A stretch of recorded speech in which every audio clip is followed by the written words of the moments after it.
República Tcheca. Acho que aí já começa a ficar um pouco mais diferente ainda, né? O país, a arquitetura, as pessoas, comida.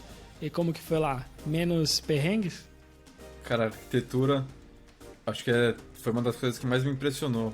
Porque o que a gente fazia no mochilão era, a gente fazia algum passeio walking tour ou visitava alguma atração de dia e de noite a gente saía. Na República Tcheca, em Praga, tinha bastante passeio de castelo.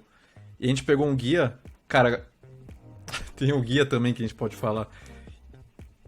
E a gente fazia bastante passeio em castelo pra andar com guia turístico pra gente poder conhecer e aprender sobre. E o cara contou uma história que em Praga, né, eles são muito pacifistas e eles foram tomados algumas vezes, até por isso eles têm um pouco de receio com o estrangeiro.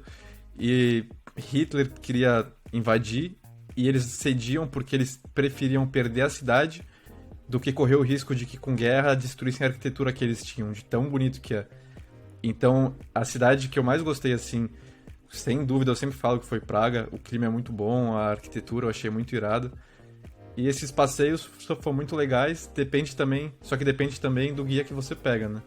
Eu não sei se o Bats teve a mesma impressão que eu de Praga. Eu gostei Deixa eu bastante. só falar uma coisa antes, acrescentar, porque tu conta sobre isso até no primeiro episódio lá, né? De como tu conseguiu teu emprego na Alemanha. Tu comenta que talvez se tivesse recebido a vaga pra República Tcheca, teria ido por causa da arquitetura que tu curtiu muito mais. E tu até comenta isso aí, que pra tu foi o lugar mais bonito arquiteturalmente que tu já viu, né? Tanto de prédios, de pessoas, é bem bonito. Mas Praga tem várias pontes, tem o rio também. E é muito bonito lá. Foram várias coisas, assim. Eu achei o clima mais ameno lá, em relação a frio, assim, a gente pegou dias de sol muito legais, era muito bonito lá. Era um país muito mais barato do que os dois que a gente tinha passado, então pro bolso foi maravilhoso. A gente ficou num hostel muito bom, que era assim, 8 euros com café incluso e o banheiro era incrível, as camas eram boas e tipo, foi muito legal, foi uma experiência muito, muito da hora. Eu acho que vai muito da expectativa também, né? Às vezes você tá esperando muito de uma Alemanha, de uma Holanda e não tanto de uma República Tcheca e chega lá e é muito da hora. E sobre os walking tour e a parte histórica, a Europa é história pura, assim, né? Acho que a gente falou um pouco disso agora sobre Berlim, mas muito, muito da Europa e desses tours, eles giram em torno da Segunda Guerra Mundial e do nazismo, porque marcou muito. Mas todo lugar tem alguma coisa para contar sobre isso, e eu não imaginei que em Praga, na República Tcheca, a gente fosse ouvir tanta coisa sobre nazismo e sobre Segunda Guerra, e uma história muito legal lá, impressionante, da época que eles dominaram, que eles entraram do Heydrich, que era o braço direito do Hitler, quando ele ficou lá dominando, e uma tentativa de assassinato dele lá, um atentado que ele sofreu. Então, assim, a história é incrível, para quem curte história, a Europa é realmente um prato cheio. E é muito legal você saber que você está num lugar em que tanta coisa já aconteceu, né? É bem da hora, assim. É bem da hora se sentir ali no meio da história mesmo. E dessa parte da história, os caras falaram que tipo, a ideia do Hitler era fazer Praga virar um museu ao vivo. De falar, ó, aqui moravam os judeus, aqui era a casa deles. E outra coisa além que o Bades falou, que eu lembrei agora, do hostel, foi o primeiro lugar que a gente pegou com máquina de lavar, né? Que era incluso. E isso também foi sensacional, porque a gente já estava acumulando, a gente não tinha ideia de como fazer. Em Amsterdã a gente lavou, eu não sei se a gente lavou em Amsterdã, mas em Praga tinha máquina de lavar, tinha café da manhã incluso, a gente conheceu um brasileiro também, a gente fez amizade com um brasileiro, então não eram só nós dois quando a gente saiu. Foi bem bacana, só tenho boas recordações de Praga. Tirando um guia turístico desses passeios que subestimou o nosso inglês, achava que a gente falava italiano, e no final não ganhou gorjeta, né? Como assim? A gente fez um free walking tour, né? Acho que a gente fez dois tours lá, não foi, Vini? Foram 2 tours, e aí no segundo, o primeiro guia foi muito legal. Foi esse tour muito da hora pelo castelo que a gente fez, o castelo de Praga, e 2 horas de tour, assim, incrível, foi muito legal. E a gente fez um segundo tour, que se eu não me engano era pelo distrito judeu da cidade, ele passou por vários lugares, só que esse era um free walking tour, né, que é o que eles chamam lá de tip-based, né. E aí, cara, eu não fazia ideia dessas coisas, eu nunca tinha feito um tour, eu não sabia, eu nem tinha entendido no folder que eu tinha que dar a gorjeta pro cara. Mas assim, em geral a qualidade comparando os dois foi bem ruim, ele fazia umas piadas sem graça, ele tentou tirar uma onda da gente e a gente não gostou tanto. E quantos dias vocês ficaram lá? Ah, Praga acho que foram... Foram 2 ou 3, né? Foram isso aí. Acho que a gente não esperava que fosse um lugar tão legal e acabamos Subestimou, chegando poucos dias. Cara, eu assisto bastante, viu? Nunca fui. E vou te falar que não fui por causa da pandemia. Eu tava com viagem pra lá também, ia passar uns dias, no ano passado, em março, eu acho. E aí cancelou, mas espero em breve, porque às vezes tem umas passagens muito baratas pra lá. Eu acho que eu ia, era tipo, sei lá, 30 euros, sabe? Assim. E infelizmente cancelou, mas vamos ver se esse ano até o final dá. Legal, e de lá, pra onde mais vocês foram? Bom, saindo de lá, a gente foi para Budapeste, na Hungria, que era também muito perto de Praga. E é uma cidade muito bonita. Assim, também fiquei bastante impressionado, acho que eu não estava esperando um lugar tão legal assim. E nessa cidade, é legal falar disso, que eu tive uma situação meio inusitada. Falando do frio e tudo mais, claro, todos esses países estavam bastante frios e era um frio que a gente não estava acostumado. E eu, cara, não tinha, por exemplo, creme hidratante. Eu não andava com essas coisas, acho que eu não estava pronto para isso, né? Como vocês já perceberam. E eu fui tendo um ressecamento de rosto, de lábio. Em algum momento na Holanda a gente comprou o lip balm lá, a manteiguinha de cacau para dar uma hidratada no lábio. Só que o que estava me ferrando legal era a minha mão. As minhas mãos estavam ressecadas. E a minha mão esquerda é muito louca, ela estava assim, encarquilhada, parecia a mão de velho.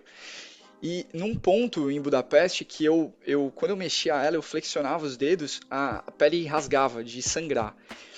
E aí chegou num ponto crítico que eu falei, nossa, eu preciso comprar um creme hidratante, eu preciso fazer alguma coisa pra resolver isso porque tá muito incômodo, tava feio. E aí foi até o que eu falei do inglês no começo do podcast. Quando a gente chega em Budapeste e tenta falar inglês com alguém no mercadinho local, ninguém sabia falar inglês. E aí eu falei, beleza, vou ter que procurar alguma marca famosa, alguma coisa conhecida ali, olhar assim, pegar no olho alguma coisa e deve ser um creme hidratante. E aí eu cheguei no mercadinho e tal, comecei a procurar nas estantes, aí tinha lá uma parte da Nivea, falei, bom, beleza, tô em casa. Nivea, eu sei o que é. Aí você pega o rótulo pra ler atrás, aqui, né, normalmente no Brasil você vai ter lá português, inglês, um espanhol, né, aqueles 3 idiomas pra exportação. Lá era, sei lá, húngaro e holandês e qualquer outro idioma X, alguma coisa ali do centro-leste europeu. E eu falei, beleza, tá bom, não sei o que é, não sei o que tá escrito, mas vai isso mesmo. E aí quando eu cheguei no hostel para passar, eu descobri que era sabonete líquido. Então eu comecei a esfregar a mão e fez espuma. Situações, faz parte. Eu usei esse sabonete líquido por uns 3 dias até conseguir comprar de fato o meu creme hidratante, mas deve ter ajudado. Detalhe que o sabonete resseca ainda mais a mão, né? Mas, caramba, isso não é só o frio, né? Porque aqui também tem, aí em Portugal tem a água é um pouco diferente. Eu não sei se é Caucásio, eu não lembro, mas tem uma parada na água diferente que também eu sofri aqui. Até depois do banho, passava um tempo, a pele ficava tipo meio cinzenta, sabe? E aí eu percebi que também o vapor no banheiro, sabe? Às vezes ficava sempre manchado ali, meio cinza. Aí alguém, por acaso, comentou, também tava com creme aqui no começo, agora parou, mas eu tinha um cremezinho de mão, tá? Eu no trabalho, sobe cheiro de Dove, toda hora alguém olhava assim, que cheiro é esse? Eu falei, sou eu, desculpa, eu vou comprar um sem cheiro. Mas passei por isso aqui por um tempo até acostumar. E não tava frio, não era nem por causa do frio só, eu acho que era a água mesmo, sei lá. Eu sofri muito, acho que o Vinícius nem tanto, mas eu sofri bastante com isso. Era abril, era tipo uma primavera, né? E pra eles nem era o frio, assim, o ápice do frio. Mas, pô, eu sofri com esse negócio de ressecamento, foi difícil. O que eu sofri lá foram 2 coisas, mas que não vão pro ar. Um, que eu não consegui achar de jeito nenhum um tênis pé, porque eu fui com um tênis só, de mochilão. Então não levei outro tênis. Tu era o cara do hostel, mano. Era isso. Eu era o cara do chulé, mano, e eu sabia que eu era e eu não conseguia fazer nada, porque eu não achava. Eu só fui achar, eu acho que em Viena, eu fui achar um tênis pé, alguma coisa assim, porque não tinha em farmácia, eu não achava de jeito nenhum. E o Bate já tava me odiando, já, cara, mó fedido. Imagina, o dia inteiro andando com tênis, e aí não tem outro, e aí vai pra noite também com tênis. Cara, tava foda. E eu nem sei porque eu falei isso, porque do jeito que o Gabriel é, eu acho que ele vai pôr no ar isso daí. Isso vai ficar. Mas fica a lição, né? Não, parece zoeira, mas Não, coisa fica a lição. importante. Eu também tinha um pequeno que eu viajava. Eu nunca pensei que seria importante assim, mas às vezes que eu ia fazer essas viagens que eu sabia que ia ficar andando inteiro, principalmente no verão, eu tinha um pequeno que eu levava também, mas eu nunca pensei que ia ser essencial, então dica importante aí. Pô, mas não Ele dava teve outro bagulho conta que ter uma meia e Putz, ir cara, trocando a meia, só ir todo lavando a dia com o meia? mesmo Fica tênis, com chulé? não sei. Não. Porque a gente trocava a meia, só que a gente ficava o dia inteiro de tênis. E aí, E no sei lá, frio, tava e até insuportável quando já. faz um pouco de frio, mas tá com roupa aquecida, tu soa o pé bastante, sacou? Eu não sei explicar, mas é meio estranho. suando, né? A sensação seria porque tá frio, mas tu tá transpirando ao mesmo tempo, sabe? Então, cara, precisa, mano, precisa. É melhor prevenir do que ter que se virar pra comprar em outro país, né? Ninguém fala em lojinha assim. Sim. Essa dica É é sua, excelente. Gabriel, é sua. Professor O Pascoal. Bats agradece. Não, assim, eu não imaginava que um chulé pudesse ser tão agressivo, cara, quanto esse. Realmente era assustador. A gente entrava no hostel, ele tirava o tênis, ou fechava a porta, sei lá. Eu tava esperando a gente ser Cara, expulso. e imagina, a gente já procurava a janela porque eu sabia que tava assim também, não era... Eu não tava confortável com a situação. Coitado, E eu tava caraca, mesmo com vergonha, né? Tem que tirar o tênis. Tava, Mas, mano... não tinha o que Não, fazer. mas Desodorante não naqueles resolvia. lugares que tu lavava, eu colocaria dentro da máquina, porque tu tem aquelas coin laundry, sabe? Então, mas eu tinha que usar o tênis, não tinha como secar. Velho. E eu não pensei nisso também. Tu ia ter que esperar lá. Eu só tinha um tênis Porque, pro tipo, mochilão. meia horinha pra lavar, meia horinha pra secar. Porque... Não, tênis eu nunca lavei assim. Porque eu levei 2 tênis, um pra correr e um pra andar. Tanto que em várias fotos eu tô com tênis de corrida por causa disso. Porque eu deixava pra ventilar, pra tentar dar alguma solução. Só que não tinha como, A água não saía resolvia. suja, né? Mas o tênis continuava. Caraca, que situação. Mas tem dicas assim que são importantes. Eu acho que tu tem uma toalhinha sempre. Tipo, independente do que aconteceu, tem que levar uma toalha tua. Aqui é fácil, qualquer Decathlon, tu acha aquela toalhinha que absorve muito, pá, sempre na mochila. Meia, mais do que tu espera. Tipo, vai sair do hostel, se tu tá de mochila, sempre vai junto meia, vai junto cueca. Porque se der uma chuva, as paradas tem que trocar, sabe? A toalhinha, meia. Isso é experiência de São Paulo já, de ficar preso em chuva tropical em São Paulo. Eu sempre falava pra vocês, ó, quando eu for vier trabalhar em São Paulo, meia, cueca e toalhinha na mochila, salva assim.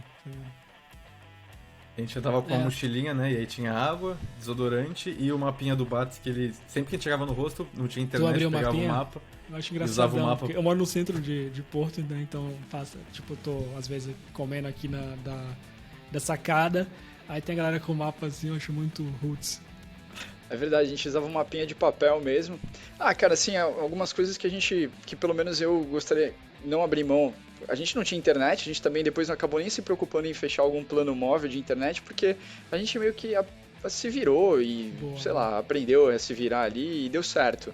Então a gente pegava um mapinha de papel e a viagem inteira a gente só andou de transporte público, nunca pegamos táxi, a gente andava bastante. Era algo que eu sempre fazia questão de caminhar, ver as ruas, ver como a galera vivia. Mesmo que fosse ali aquela parte mais comercial, mais centro, era legal ver o local, os locais, ver como eles viviam, como se comportavam. Eu sempre pirei nessa coisa assim de mergulhar na cultura e de mergulhar na vida das pessoas ali. Isso era bem legal. Então a gente ia lá no mapinha de papel, pô, acho que é aqui, vira aqui. E aí no fim das contas eu tava um expert em mapas, assim, tava indo bem. Foi legal, em metrô e etc. Foi dessa forma mesmo. Boa, legal. Eu conto sempre na internet, principalmente que eu já viajei sozinho, assim, e aí eu preciso de internet, cara. Ou dependendo de onde tu vai também, né? Tem uns lugares, assim, 2 pessoas juntas ajuda muito, mas dependendo do lugar, porque os países que vocês estão até então não falam inglês, mas tem mais turista, né? Mas eu já fui pra lugares assim que a estrutura pra turista era zero praticamente, sacou? Então não tem internet, até bate um desespero quando perdia sinal, assim, tipo, fala, cara, se acontecer alguma coisa aqui, ninguém fala inglês. Mas legal, e daí? Pra onde que vocês partiram depois disso? Bom, depois de Budapeste a gente foi pra Viena, acho que foi isso, né, Vini? A gente desceu, foi pra Áustria ali. É, a gente acabou decidindo ir pra Áustria porque Viena é uma cidade muito famosa no sentido de ser uma cidade muito bonita e tudo mais, né? Todo mundo fala. E além do mais, eu ia encontrar uma colega minha de trabalho, né? Então, eu tinha uma colega, eu trabalhava numa empresa de logística e comércio exterior. Eu sempre tive muito contato com as outras agências dessa mesma empresa pela Europa e pelo mundo todo. E a gente sempre trocava ideia de viagem, não sei o quê. E aí eu falei que tá vindo pra Europa, ela, pô, coloca a Viena no teu roteiro, passa aqui, a gente faz um tour, a cidade é legal, te apresenta, não sei o quê. E aí foi bem legal. A gente acabou indo pra Viena, foi uma experiência bem maneira. É uma cidade realmente muito bonita. Ela é bonita assim de ser até enjoativa. Parece que eles quiseram que ela fosse muito bonita. Então todo lugar tem um monumento, tem alguma coisa que brilha, tem um detalhe dourado, tem uma pilastra, uma coluna maneira. É uma cidade bem impressionante, assim. E ela é bem cara, né? Ela entra aí no hall de cidades caras do tipo Amsterdã e acredito que Paris. Ela é uma cidade bem cara, mas foi bem legal a experiência lá também. Foi bom que em Viena a gente conseguiu separar um pouco, não aguentava mais ver o Bats. Então ele foi pro date dele com a colega do trabalho. Eu aproveitei pra ir correr no palácio lá, que a gente tinha ido um dia antes. E aí foi, cara, o que o Bats falou. Foi em Viena também que a gente teve a recomendação do cara do hostel pra ir pra uma festa. E acabou que parece que ele queria vender os nossos órgãos. Eu ainda acho que ele tinha alguma parceria com os caras da festa, porque era um lugar totalmente hostil que a gente foi. Não era nada a ver a nossa cara, não sei por que ele recomendou pra gente ir lá. A gente ficou 5 minutos só pra não acharem que a gente tava com medo, por mais que a gente estivesse morrendo de medo de estar lá. Pegamos uma cerveja e saímos fora com barulho de briga, 2 caras saindo na mão, com garrafas, eu acho. Foi bem hostil assim, mas foi legal pra conhecer o outro lado da cidade. Teve outras baladas também que a gente... Teve uma balada que a gente foi, que eles tinham um carimbinho na mão, a gente ficou tentando não lavar durante a viagem pra ter o carimbinho, que a gente achou muito irado. Porque no Brasil não é assim, e lá em umas baladas aqui na Europa, quando você entra, você tem um carimbinho pra saber que você tá na balada. Foi bem legal, foi uma experiência bem bacana em Viena. Foi bem legal mesmo. E tô lembrando aqui de uma... Quando eu tava com essa colega, ela falou, pô, vamos tomar um café. Eu vou te levar num lugar que é um café, ele fica em cima do morro e a gente consegue ver a cidade inteira. É um lugar muito legal, assim. Sei lá, tipo um terraço aqui em Santos, vai. Então era um restaurante meio fancy, assim, meio caro. Mas era tipo um café. Ela falou, o que você quer aí? Hoje você tá na minha conta, eu te pago. Eu falei, eu quero um café simples, não sei o que. Aí eu lembro de olhar pro bar e tinha uma placa, assim, grande, tipo, café brasileiro aqui. Então, assim, eles anunciando a qualidade do café brasileiro. Aí eu falei, puta, que legal, cara. A gente às vezes não tem a dimensão da qualidade, sei lá, né? Entrando nessas brisas assim. Eu falei, pô, que da hora, o produto brasileiro aqui sendo vendido como uma puta coisa premium, muito, muito boa. E é provavelmente o melhor café brasileiro que eu já tomei e não foi no Brasil. Então fica aí esse relato. Saindo dali, depois de Viena, foi bem legal e tal, estadia na cidade. A gente pegou um dia de chuva. Acho que foi a primeira vez que a gente pegou chuva na Europa. E aí dali a gente foi pra Polônia, que aí acho que foi o país mais leste que a gente acabou indo de todos esses. E é engraçado porque quando a gente até falou em Berlim de ter conhecido uma polonesa lá no hostel, e ela morava em Cracóvia, né? Que é uma pequena cidade lá da Polônia, uma cidade até universitária. Mas a gente tinha ouvido alguns relatos do teu irmão também, né, Vini? O Gabri tinha falado de ser uma cidade legal, assim, de sair à noite, tinha muito jovem, não sei o quê. A gente fez questão de incluir essa cidade no roteiro e de conhecer um outro país, mas acabamos indo para Krakow para conhecer, até reencontrar essa menina que a gente conheceu. E, enfim, a Polônia foi uma experiência legal. A gente acabou aproveitando essa estadia lá para conhecer o campo de concentração de Auschwitz. Essa é uma experiência que é bem forte, ela é bem marcante, assim. Eu não vou dizer que é uma experiência boa, é bem estranho descrever essa experiência, mas eu acho ela muito importante dentro da nossa trip. Eu acho que é legal, seria legal se todo mundo fosse uma vez, pelo menos, para passar por isso, porque é uma avalanche de informação, de história, de reflexão, mas é um rolê bem pesado. É muito forte as cenas de você ver o cabelo, o couro cabeludo do pessoal, roupa, pijama, brinquedo. E aprender sobre história também. Por exemplo, eu não sabia que os judeus, eles no começo, eles iam por espontânea vontade pro campo de concentração. Tinha muita campanha de marketing para fazer eles irem para lá, falando que era um lugar bom para ir. E foi muito pesado, mas é bom de refletir, de ver. Não pode esquecer nem a história. E uma coisa que eu lembro que aconteceu também lá, que foi quase um perrengue, eu esqueci minha mochila, porque quando você entra, você deixa a mochila num locker room lá. E eu esqueci, tinha passado a hora que tava pra abrir, e não tinha mais ninguém, e a gente ficou desesperado. Pô, deixei minha mochila aqui, e agora? Vou ter que voltar amanhã? Como que eu faço? Foi um perrenguezinho.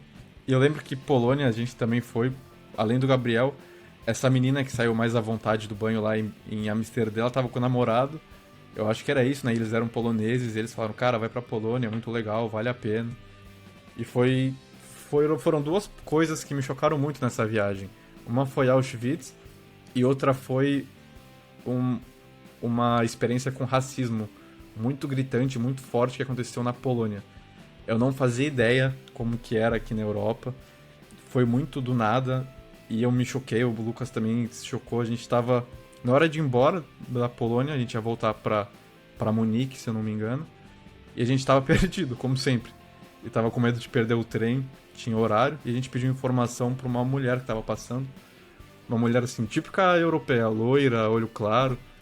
E ela falou, ó, beleza, eu tô indo pra estação também, é só seguir que vocês vão comigo. E a gente foi andando com ela, eu acho que era uma caminhada de 20 minutos, 30 minutos, e a gente começou a puxar assuntos, natural. E ela começou a falar que ela era vendedora, que ela tava vendendo os perfumes, a gente não queria comprar. E do nada, eu juro, do nada, ela começou a falar, cara, e os negros, por que eles estão aqui? Como se fosse pra puxar conversa. Eu morei na Inglaterra um tempo e eu trabalhava com um negro. E ele sempre fazia questão de me deixar em casa, porque era caminho pra casa dele. Eu não queria que ele estivesse aqui. Por que ele tá aqui? Ele não tinha que estar nesse continente. Por que ele não volta pra casa? E a gente ficou sem reação. A gente não sabia o que fazer, foi muito, muito chocante. E ela começou a dar mais ênfase nisso. E assim, era um papo pra ela de quebrar gelo, porque ela nunca viu a gente na vida. Ela tinha acabado de conhecer, não sabia quem a gente era. Isso que é o mais E pensou, bizarro, quer né, saber, cara? vou quebrar o gelo com os brasileiros? Vou quebrar o gelo com os brasileiros, vou ser racista aqui. E aí foi uma coisa que eu não esperava. E depois, morando aqui mais, ainda, infelizmente, tem bastante gente que pensa desse jeito. Talvez porque tu tá em cidade isso mesmo. pequena. Não, Ô, Vini, mas eu lembro de a gente ouvir lá que a Cracóvia, ela era um país, uma cidade... tem muita Não tem miscigenação, mistura, né? exatamente. Todo mundo é igual, todo mundo é loiro de olho claro lá. É muito engraçado, realmente, o Lima, o que tu falou, foi bizarra a conversa. A gente não sabia como reagir diante da naturalidade com que ela falou, como se aquilo fosse muito normal que ela estivesse falando. Eu não sei se ela imaginava, eu nem lembro se a gente falou que era brasileiro ou se ela imaginava. Acho que a gente falou. Mas Eu assim, sempre falava. ela falou de uma forma tão natural, ela ria, falou até com uma inocência que era esquisito, a gente não sabia o que fazer. Porque, primeiro, ela estava ajudando a gente ali, estava dando informação, mostrando o caminho, e ela falou um absurdo daqueles, e aí acho que esse momento derrubou mais um mito que eu tinha do europeu em relação ao Brasil, e, nossa, eles são tão superiores, né, a gente é tão retrógrado, e aí eu vejo o quão a gente é avançado. É claro que tem muito ainda a se fazer por esse assunto, por esse problema, mas o jeito que ela falou ali foi um negócio tão antigo. Cara, a gente ficou bem assustado. Depois a gente ficou até debatendo e falando sobre. Mas parecia muito ignorância, assim, de um povo que não teve muito contato, não teve muita mistura e tem esse repúdio, não sei dizer. Mas foi uma situação muito, muito esquisita. E a gente tinha acabado de sair de Auschwitz, isso que eu acho que piorou ainda, porque a gente tava muito, muito recente, todo esse contato com o nazismo e com o absurdo que foi. Vocês não ficaram muito mais na Polônia, né? Ou depois disso, né? Teve mais alguns dias lá. A gente ficou... Acho que foi a cidade que a gente ficou menos tempo ali. A gente deve ter ficado uns 2, 3 dias, mas foi bem rápido. Acho que esse foi o grande o ponto alto, assim, da Polônia. A gente pegou nos 2 dias de chuva ali, e chuva com frio caraca, difícil de lidar. A gente foi algumas baladinhas ali, não sei o que de noite, mas de conhecer, de ponto turístico, acho que foi o campo de concentração. E dali a gente foi pra Munique. Aí voltou. Então a gente voltou pra Alemanha. Legal. Ali a gente já estava no fim da viagem, seria a nossa última parada antes de voltar para Amsterdã. Então, seguindo aquilo que eu falei, a gente já estava bem confiante, bem relaxado, bem à vontade em estar fora de casa, de ficar trocando de cama a cada 2, 3, 4 dias. Então, a gente já estava bem confortável com aquela rotina de, chega no hostel, pega a chave, sabe onde é o banheiro, pega um mapa, já estava tudo bem programado.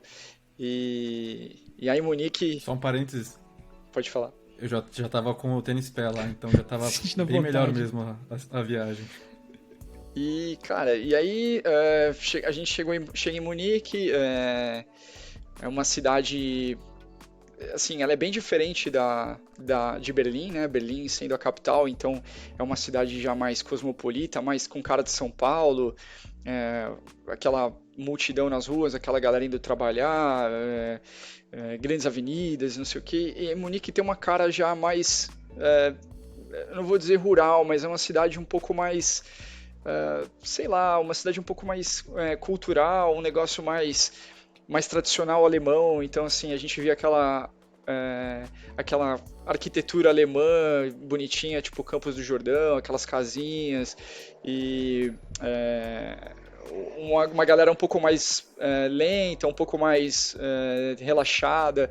Ele tinha um clima muito diferente da capital, então parecia até outro país. Parece que é a Alemanha mesmo. Eu falo que tem cidades, Berlim, Hamburgo, não parece que é a Alemanha, parece que porque é uma cidade muito mais cosmopolita, globalizada, tem muito estrangeiro que vem trabalhar, vem morar.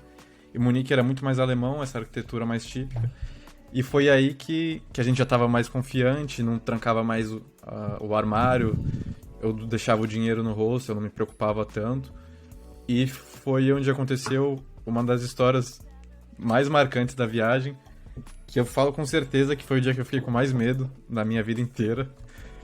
E foi assim, eu tava com medo de... Cara, eu vou deixar o Bats falar porque ele foi o protagonista dessa história. E vale muito a pena para vocês que estão escutando, porque não dá pra acreditar o que aconteceu. Eu vou introduzir aqui o que aconteceu, que a gente saiu pra uma balada, voltamos e a gente já tava mais malaco de mochileiro, então a gente já comprava comida, comprava suco, comprava as coisas pra não ter que ficar gastando tanto. Antes de sair, fazer um pão com mortadela, com queijo, alguma coisa, tinha um suco pra tomar. E a gente chegou da balada, o Bats foi tomar um suco e ele veio me zoar, foi conversar comigo. Pô, o que aconteceu? Tu tomou meu suco? Eu falei, não, cara, não tomei não. Ele falou, cara, que estranho, mano, porque a gente saiu, tava cheio o suco, porque eu tava na vontade de tomar quando chegar e agora tá quase acabando. O que aconteceu? E além disso, ele reparou no dia seguinte que tava faltando euro na carteira dele. Uns 300 euros, né, Bats? Tinha sumido. E assim, e no hostel a gente tava em um quarto compartilhado, mas só tinha uma pessoa. E o nosso quarto era meio que no porão, era muito afastado dos outros. Então a chance de alguém que tá em outro quarto ter entrado era muito pequena. E você tinha a chave, se eu não me engano, pra poder entrar. Ou seja, o cara que roubou o Bats e tomou o suco era o único alemão estranho que tava com a gente. Era um cara muito estranho. Ele tinha uma rotina que ele acordava cedão, ele tinha um sapato que ele sempre engraxava e colocava o sapato e saía. Não falava nada, a gente tentou puxar assunto, ele não respondeu. E a gente pensou, cara, eu não acredito que a gente tá passando por isso.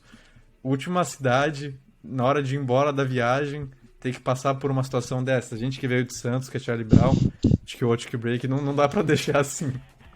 E aí o resto o Bats pode contar com mais propriedade. Acho que é isso. Assim, é bom deixar claro que o excesso de confiança é perigoso. Então eu cheguei num ponto de confiança que eu deixava as coisas dentro do armário e não trancava, ou não me preocupava em trancar. E aí sumiu esse dinheiro, sumiu o suco, sumiu até chocolate que eu tinha comprado para trazer para minha irmã. E aí aquilo é meio revoltante, né? E aí, assim, foi o que ele falou, a gente tava num quarto bem isolado, só tinha esse cara que era um cara muito esquisito, ele não falava inglês, ele não se comunicava, ele era bem mais velho que a gente. E aí eu lembro de falar, será que foi algum funcionário Só que assim, o quarto nem o lixo tinham trocado, sabe? Então, dava a entender que ninguém tinha nem sequer feito manutenção no quarto, no banheiro, tava tudo igual. E aí eu tinha certeza que era esse cara, né? Às vezes até uma dúvida bate em mim, volta e meia, Vini, me atormentando. Será que eu peguei o culpado mesmo? Ou eu fui o cuzão com o cara?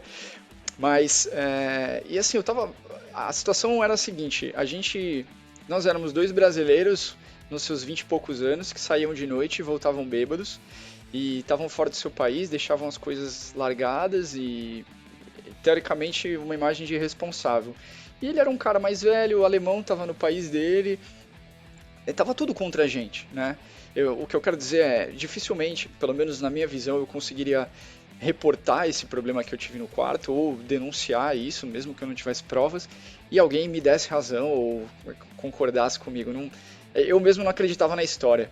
Então eu falei, cara, eu vou ter que fazer alguma vingança pessoal, alguma coisa. Eu vou ter que devolver isso de algum jeito, porque não vai ficar barato isso, né? Pô, 300 euros, cara, é bastante dinheiro hoje, né? Se a gente for pensar.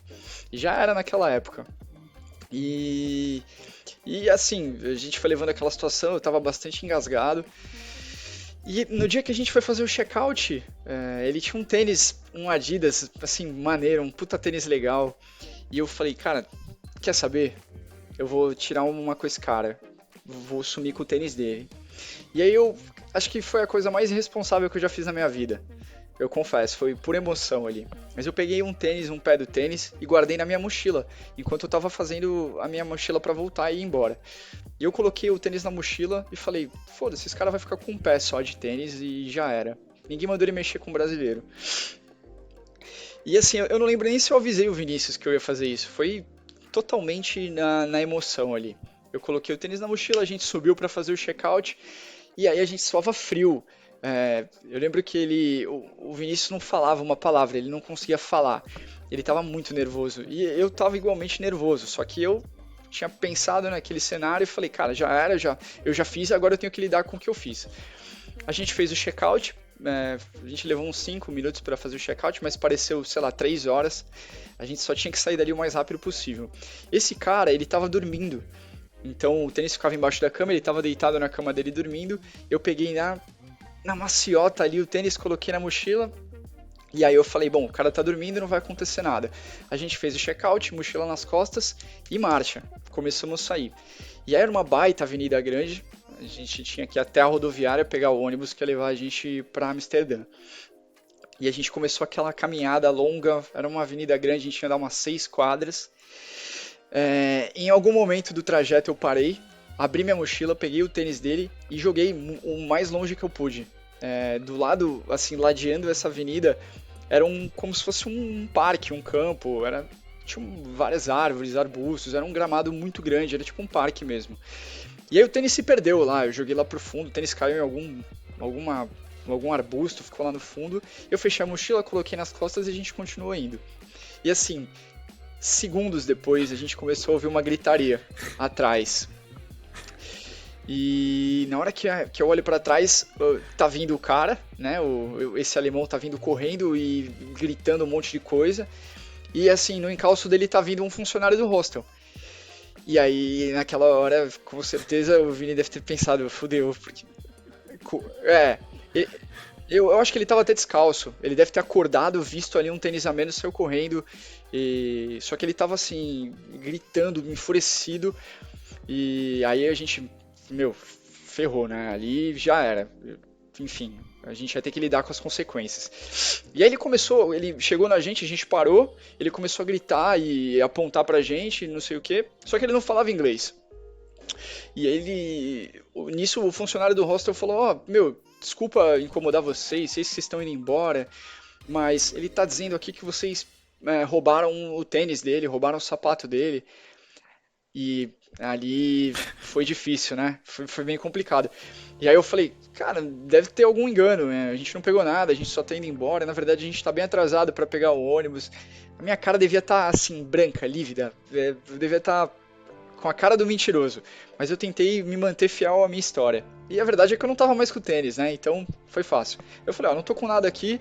Aí ele falou, pô, você se importa em abrir a mochila? Eu falei, não, sem problemas. Abri a mochila, dei uma mexida e tal, eles viram que não tinha nada. E aí nisso eu falei, e aí eu reforçando, né? Falei, ó, a gente tá bem atrasado, a gente realmente precisa ir embora, o ônibus tá pra sair e a gente não tem como remarcar e tal. E nisso o cara gritando, e eu até cheguei a pensar que a gente ia partir pras vias de fato. Do tipo, ele tentar agredir a gente, sei lá. A gente abriu as mochilas, o Vini não falava uma palavra, ele não falava uma palavra.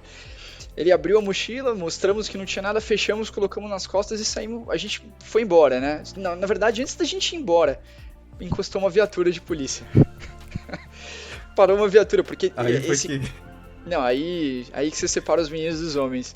Quando parou o carro de polícia, aí ali eu entreguei os pontos. Falei, cara, é agora, não vai ter jeito. Porque o cara, o alemão, ele tava fazendo muito barulho, ele gritava, ele esbravejava. Quem via de fora percebia que tava tendo uma treta ali, tava tendo algum desentendimento grande.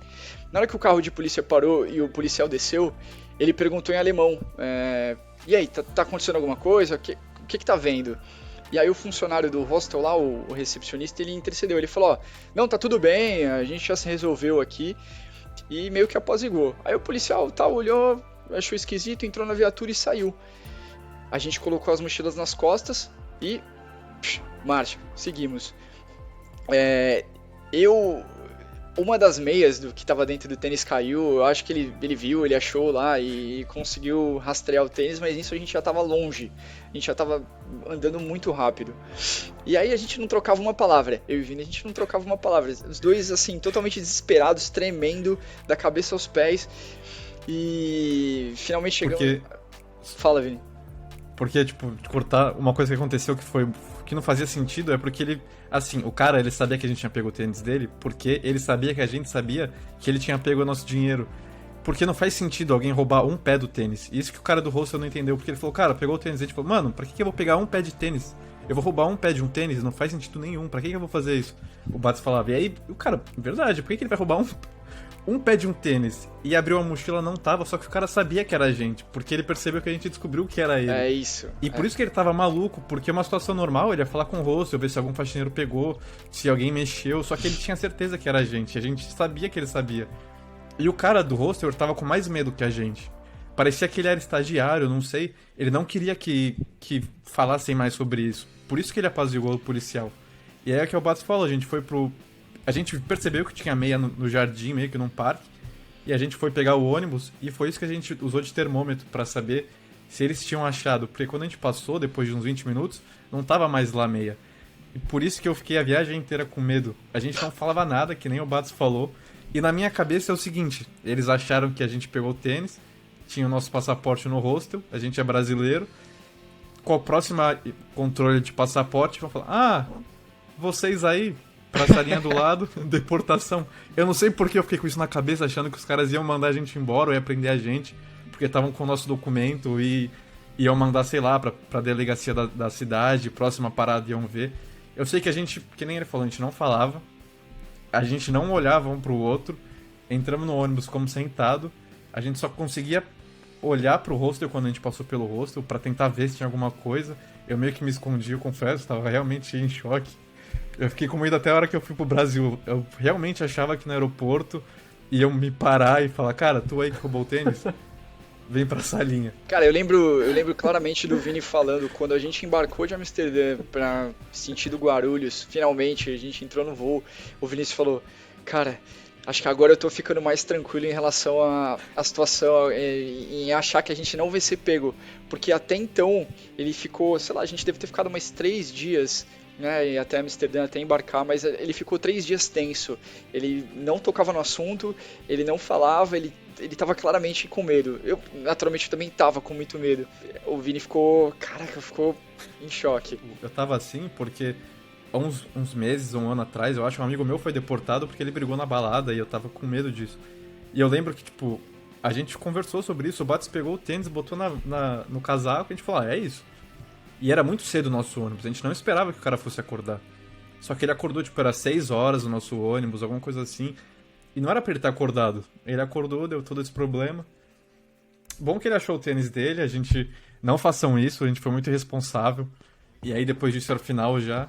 Bom, então aí a gente pegou esse último ônibus saindo de Munique, voltamos para Amsterdã, o voo de volta ia partir de Amsterdã, e aí a gente... Foi legal voltar para lá, porque era um lugar que a gente já conhecia agora, dava uma sensação de ser local, né?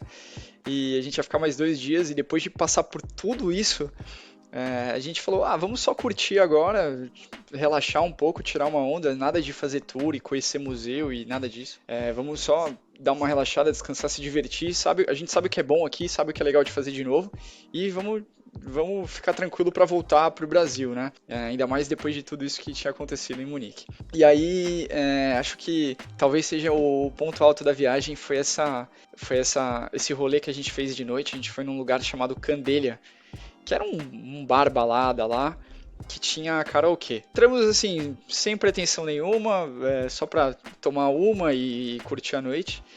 E tava muito cheio mesmo, assim, tinha muita gente, tinha estudantes fazendo excursão e tinha gente de tudo que era tipo. Se eu não tô enganado, a gente tinha até uma despedida de solteira lá e tinha muita coisa acontecendo naquela noite. A primeira situação foi tinha uma classe de colégio, assim, na Dinamarca. E em algum momento tinha um cara muito grande lá, que ele veio meio que zoar com a gente, tirar com a gente, meio que apavorar. E aí vai muito naquilo que a gente falou mais cedo, Rubens, sobre ser brasileiro. E na hora que a gente falou que era do Brasil, ele, sim, mudou na hora o humor dele. Ele falou, pô, é isso, Brasil, vou pagar um drink pra vocês, chega aí, deixa eu apresentar o pessoal, vou apresentar as meninas. Então, aquele momento, ser brasileiro, sabe, eles interpretam de uma forma muito, muito positiva. E a gente ficou muito tranquilo, muito confortável no lugar depois disso, né?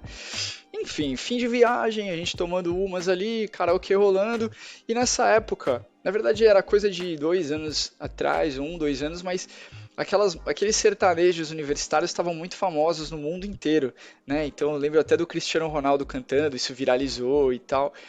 E o Michel Teló, ele era muito famoso, né? Então o Assim Você Me Mata, o Aí Se Eu Te Pego, né? Essa música. Ela estava muito famosa na Europa ainda, todo mundo conhecia.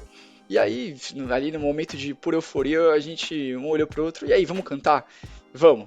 A gente pega uma música no karaokê, a gente canta essa música aqui e vamos ver o que acontece. Uma hora chegou a nossa vez, a gente foi anunciado lá, Aí Se Eu Te Pego, e aí a gente foi cantar. Cara, foi um negócio assustador, assim, é muito engraçado que todo mundo sabia a coreografia daquela música no bar. Todo mundo sabia cantar ela inteira e sabia dançar, e eu não. Eu não sabia, a gente não sabia, a gente sabia mais ou menos, né? Só por ser brasileiro. Mas era uma febre, realmente todo mundo sabia. E aí foi muito engraçado, que a gente começou a cantar a música e o bar parou, todo mundo acompanhando e cantando junto. E aí teve uma hora que vieram 2 caras da plateia e subiram no meio que no palco, pegaram o microfone com a gente. Não, a gente quer cantar com vocês, a gente é de Angola e pô, a gente fala português e assim, fica um amigo na hora. E a gente trabalhou no Atlético Paranaense, tu lembra? Trabalhei com o Paulo Baia, eu era fisioterapeuta no Atlético Paranaense. E tá louco, que os caras Não, E a gente ficou cantando com os caras. E a balada inteira veio pra cima da gente, tipo, pra fazer a dancinha, porque tava muito na moda. A gente não esperava. A gente tava despretensioso. A gente falou, o que tem de brasileiro aí no karaokê? Tinha Gustavo Lima e Michel Teló. A gente falou, Michel Teló. Cara, eu me senti um artista, é muito bom Tu ser artista. mandou Foi um muito áudio legal. Foi muito engraçado. nessa noite pra eu e pro Gabriel Lema.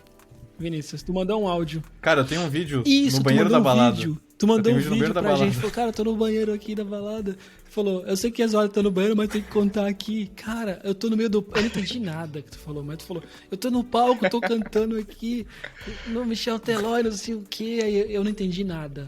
Eu falei, o Vinícius deve estar bêbado. Não, Eu ainda tenho esse vídeo. Tu tem? Cara, foi muito legal, a gente... Tenho. Foi realmente muito legal, a gente roubou a cena, assim, a sensação era de ser, sabe, a estrela da noite. Foi muito engraçado, porque realmente o bar parou pra cantar a música junto. Mas, cara, a gente conheceu esses caras aí de Angola, trocamos uma ideia, a resenha foi muito legal, eles falando que trabalharam no Brasil. Depois a gente até tentou chegar numas meninas lá dentro da balada e isso facilitou, né, o fato da gente ter ter cantado e dançado, performado lá e tal, foi bem engraçado. Mas assim, a noite foi muito legal, foi aquela noite que dá tudo certo, não sei dizer, e foi assim, a sensação de que foi a melhor noite assim para fechar a trip, né? Então, realmente foi muito legal essa experiência, foi bem divertido. Foi dar quase briga com um cara lá que esbarrou em você. Começou a dar bebida pra gente, levou pro camarote, ele era meio que o dono do bar. Era alguma coisa assim, dono, VIP, começou a dar bebida pra gente, dar as coisas. Michel Teló, todo mundo vai se eu te pego. E aí foi memorável. Tem esse vídeo aí, mas pra soltar tem que ter algum número aqui, tem que ter algum número inscrito de visualização. Então, beleza. Um dia a gente Porque é muito posta esse especial, não dá vídeo aí. pra postar assim, tem no meu Google Drive.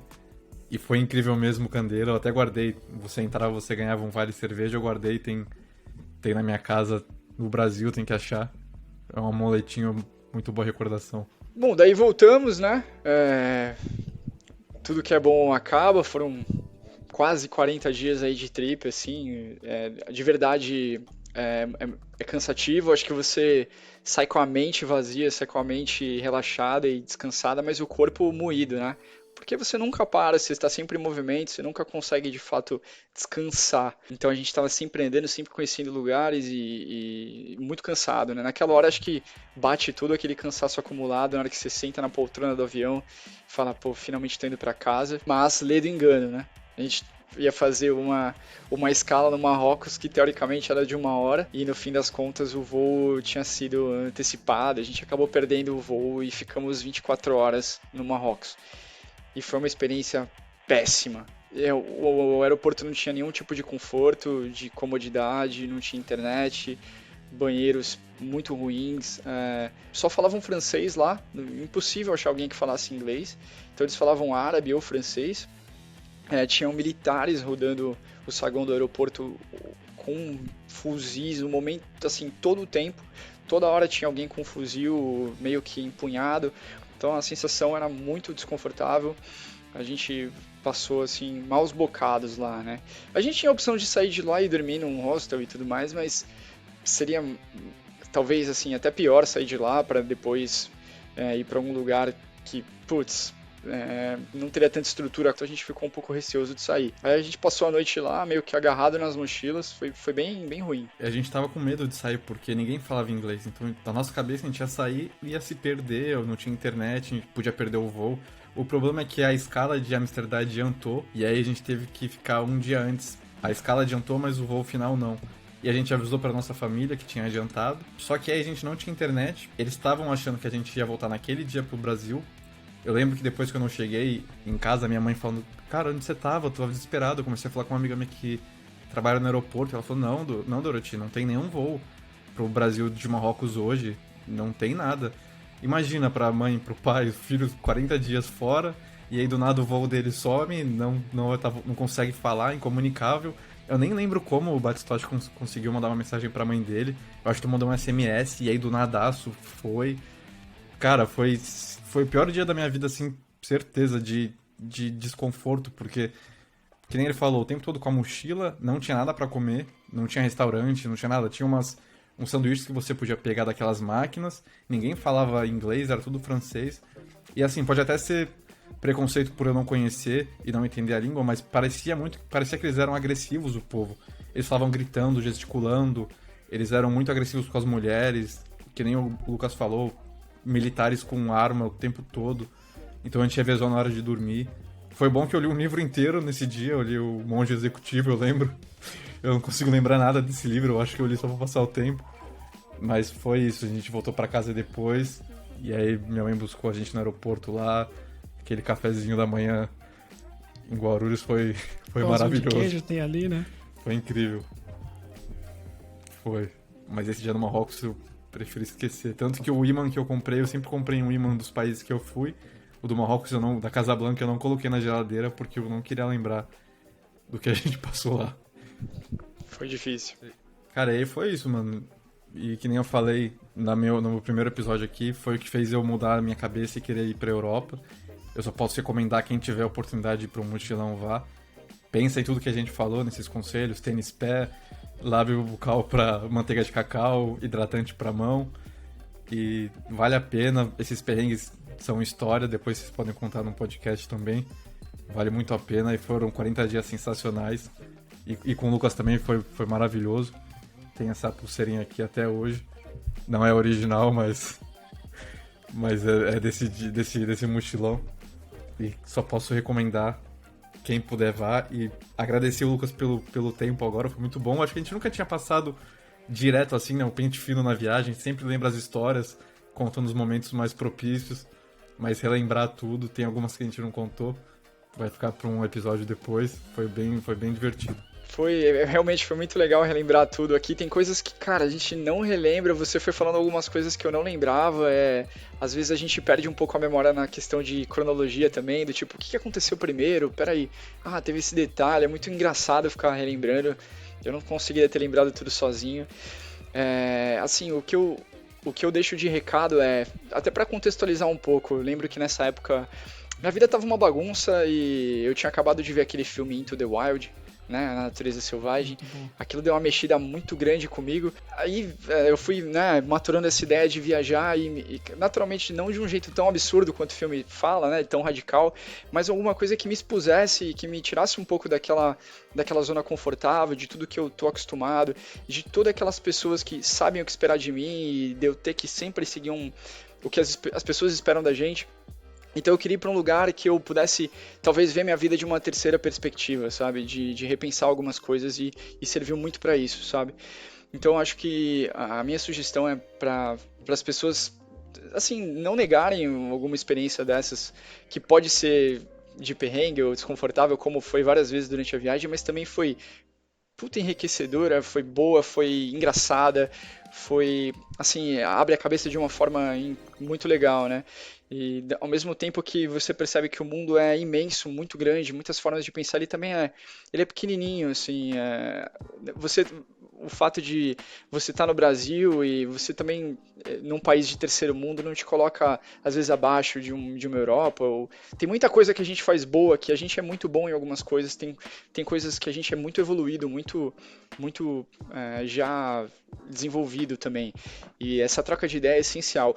A bagagem que eu adquiri nessa viagem, mesmo que tenha sido uma viagem turística, não foi um intercâmbio para estudar nem nada, eu acho que é um negócio inestimável, assim, que você carrega para a vida inteira, uma visão de mundo das coisas, de empatia e respeito, que te agrega bastante. Então, uma pequena coisa, se vocês me permitem bem rápido, que me fez refletir muito, que quando a gente estava em Viena, a gente passou na frente de uma universidade que ela estava comemorando 1.500 anos de história, a universidade, enquanto o nosso país tinha comemorado 1.500 anos de história, assim, há 2 décadas. Então, aquilo me fez refletir sobre, sabe, o caminho que o nosso país tem a percorrer ainda, né? Um país muito jovem e que comete muitos erros, naturalmente, um povo que comete muitos erros, mas, pô, eles tinham uma universidade comemorando 1.500 anos, então é um caminho que a Europa já percorreu e me fez refletir muito sobre essa maturidade, né, de um povo, de uma nação, de uma cidadania.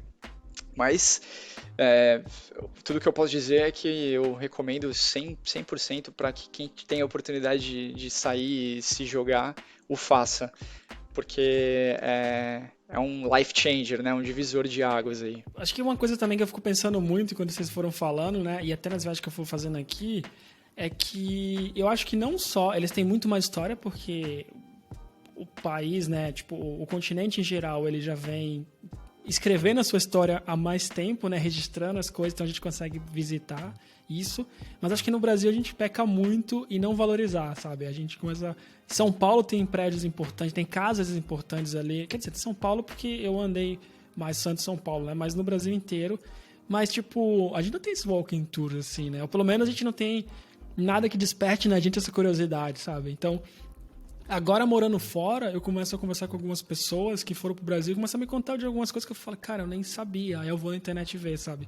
Histórias do local, lugares importantes, ou eventos no mundo que aconteceram e tá conectado com o Brasil de alguma forma. Então acho que a gente deveria, né, valorizar um pouco mais, sabe? Tipo, pensar que a gente tem um MASP da vida, o MASP é importante pra cacete, sabe? E não é comum pra gente ir no MASP ou entender, cara, quem fez o MASP, né? Acho que quem fez é mais fácil, mas assim, entender que existe história por ali, né?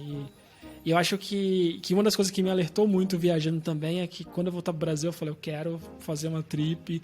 E também pensar assim, não só ir pra praia aproveitar, mas também pensar assim, cara, o que essa cidade aqui teve de importante, né? A gente comentou do café, tá, sabe? E eu fui descobrir o café tão importante viajando também. Falar assim, putz, esse café aqui é muito ruim, onde que eu acho café bom? Aí o pessoal fala, ó, vende café brasileiro, assim, sabe? Tipo, café arábico brasileiro, então tem muita coisa que a gente tem que refletir, assim, melhorar e valorizar também, né? Acho que é bom que vocês falaram bastante, assim. E, pô, foi muito legal viajar aí com vocês, reviver as histórias, assim, cara, é muito interessante. Fico maluco pra poder viajar de novo e aproveitar, porque em breve vai dar, né? Por enquanto não dá muito, mas em breve. E, galera, é isso. Qualquer dúvida, vai lá no Pencast, principalmente no Instagram, no @PencastOficial. Pode deixar lá que a gente encaminha pro Lucas e pro Vinícius, eles podem responder. Se vocês tiverem mais dúvidas, a gente pode fazer talvez um outro episódio bem curtinho, só respondendo as dúvidas de vocês e colocando em um videozinho e também no podcast. Não se esqueça de assinar a gente. Para quem gosta de ouvir, Spotify, Apple, Google Podcast ou também lá no YouTube, vai lá, se inscreve no canal para não perder esse ou se a gente tiver outros podcasts sobre mochilão. E Lucas, Vinícius, valeu e até a próxima. Valeu, rapaziada. Obrigado pela oportunidade e até a próxima.